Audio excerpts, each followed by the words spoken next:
2026 தைப்பூச திருநாளில் முருகப்பெருமானின் அருளை பெற வீட்டில் எந்த நேரத்தில் விளக்கேற்றி வழிபட வேண்டும் என்பதை இந்த வீடியோவில் பார்க்கலாம். இந்த ஆண்டு பிப்ரவரி 1 ஞாயிற்றுக்கிழமை தைப்பூசம் வருகிறது. பூசம் நட்சத்திரம் அன்றைய தினம் அதிகாலை 1:34 மணிக்கு தொடங்கி நள்ளிரவு 11:58 மணி வரை உள்ளது.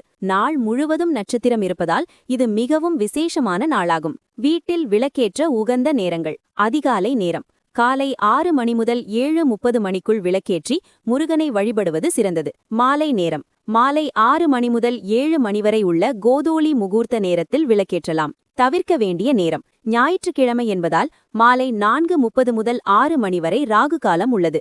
இந்த நேரத்தை தவிர்த்து மற்ற நேரங்களில் தாராளமாக பூஜை செய்யலாம். பூஜை அறையில் அறுபடை வீடு முருகனின் படத்திற்கு பூக்களிட்டு நெய் தீபமேற்றி சர்க்கரை பொங்கல் அல்லது பால் நிவேதனம் செய்து வழிபடுங்கள். வெற்றிவேல் முருகனுக்கு அரோகரா என்று மனதார பிரார்த்தியுங்கள். இந்த தகவல் உங்களுக்கு பிடித்திருந்தால் லைக் செய்து மற்றவர்களுக்கும் பகிருங்கள். இனிய தைப்பூச நல்வாழ்த்துக்கள்.